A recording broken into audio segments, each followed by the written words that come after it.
Para falar mais sobre esse assunto, eu recebo agora Magali Cunha, que é pesquisadora do Instituto de Estudos da Religião. Comigo nessa entrevista, o colunista Alberto Bombig. Uma ótima noite aos dois. Bom, Magali, a gente viu aí uma postagem compartilhada pela primeira-dama em que ela atribui, ali compara ou faz uma relação entre trevas, né, e a religião de matriz africana. Como é que você avalia esse tipo de mensagem vinda da primeira-dama? Boa noite, é muito bom estarmos aqui dialogando sobre essa temática tão relevante nesse período eleitoral. Em primeiro lugar, nós temos que olhar para a história. A história no Brasil é uma história de demonização das religiões de matriz africana. Não é a novidade que pessoas de outras religiões olhem para as religiões de matriz africana com este olhar negador, estigmatizador, como de demônios, de trevas. Isso vem de muito tempo, desde a colonização.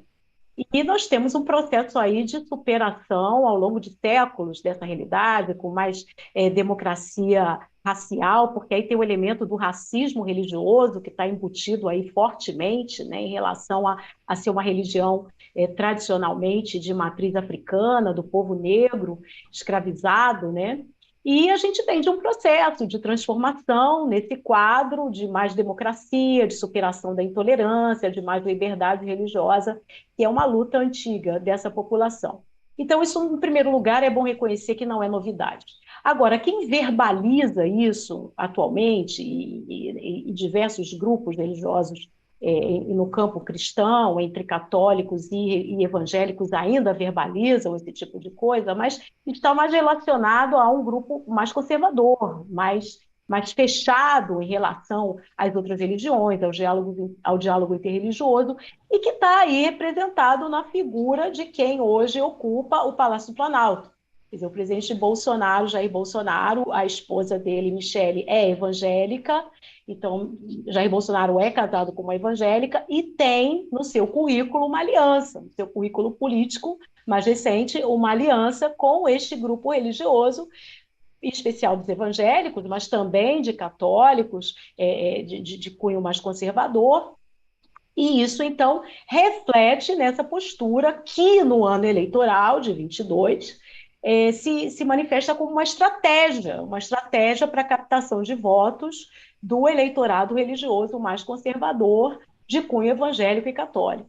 Então, é uma estratégia de campanha que, lamentavelmente, lança a mão de um discurso que é intolerante, que é negador do outro e que é uma injúria racial também. Então, aí a gente tem embutidos esses dois elementos.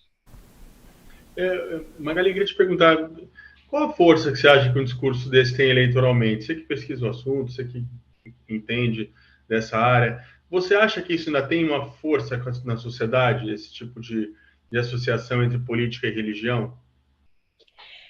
Ou Sim, se tem, qual o tamanho dela? sim, o Brasil é um país que tem a religião muito fortemente marcada culturalmente, na sua história, na sua tradição, e a religião cristã.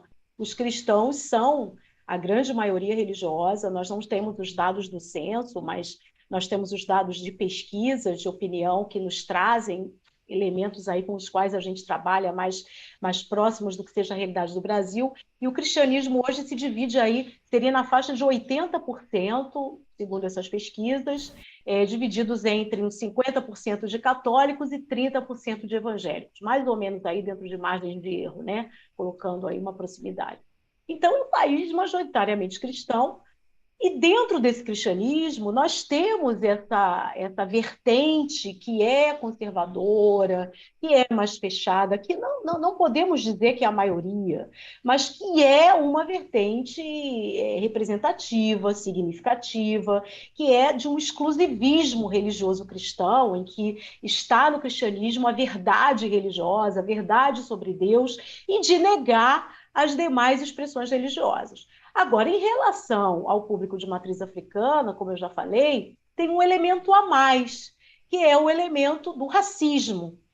Nós não vemos a mesma postura em relação a outras religiões relacionadas a pessoas brancas, como judeus, como espíritas. Existe sim a reação, a negativação, mas em relação às religiões de matriz africana, historicamente a gente tem um racismo religioso aí atrelado, então a questão racista vai junto, né? Então, isso tem sim um apelo, especialmente com os grupos conservadores, que entre evangélicos é o grupo mais expressivo.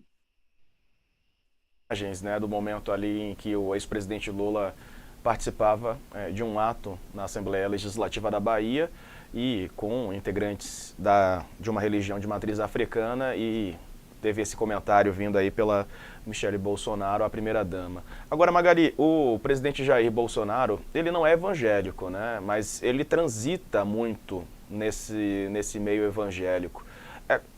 Não um discurso, sei lá, como os fiéis, os evangélicos se identificam tanto com ele, se na prática ele não é também um evangélico, né?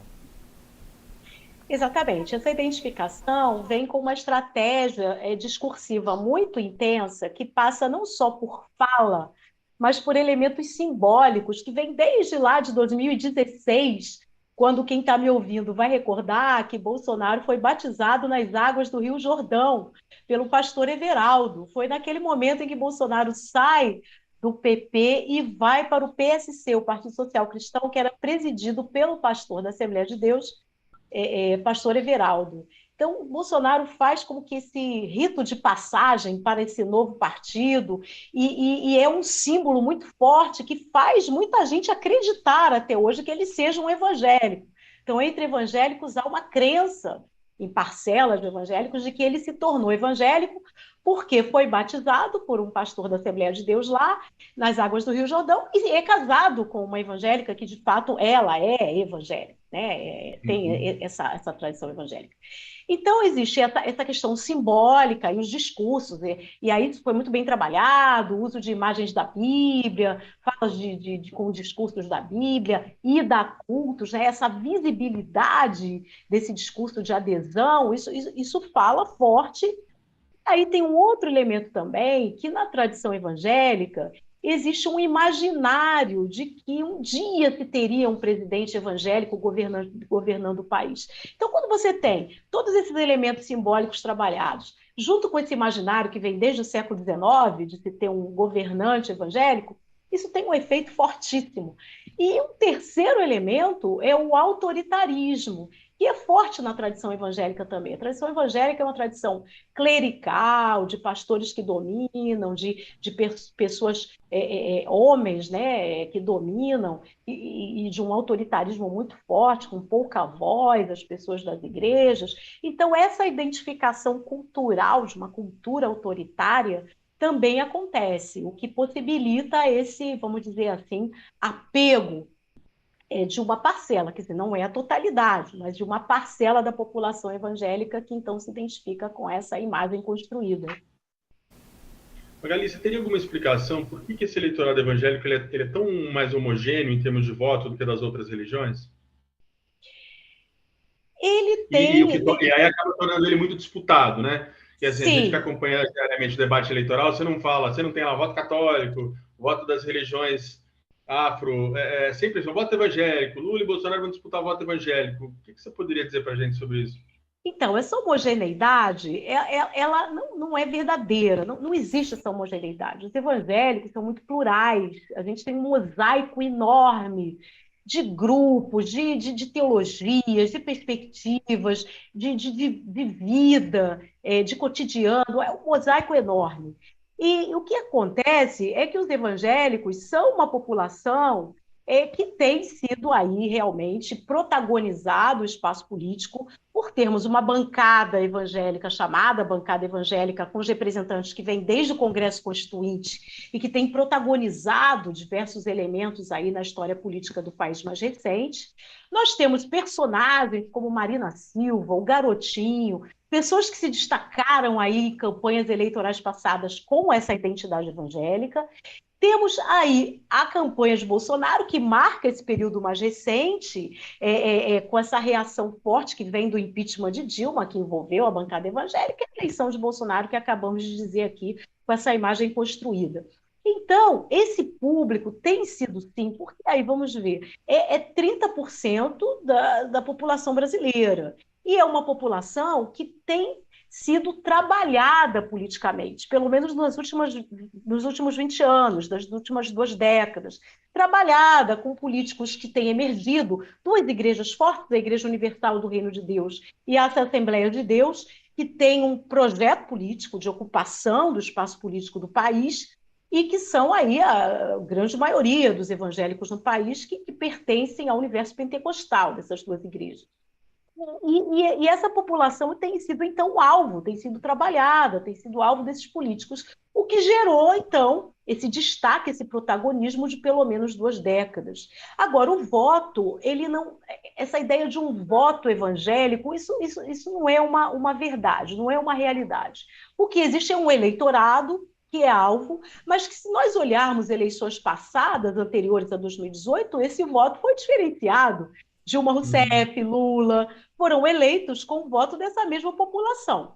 Em 2018, foram convencidos por toda essa carga simbólica, as fake news, o pânico moral estabelecido aí com a pauta de costumes, que atingiu esse grupo.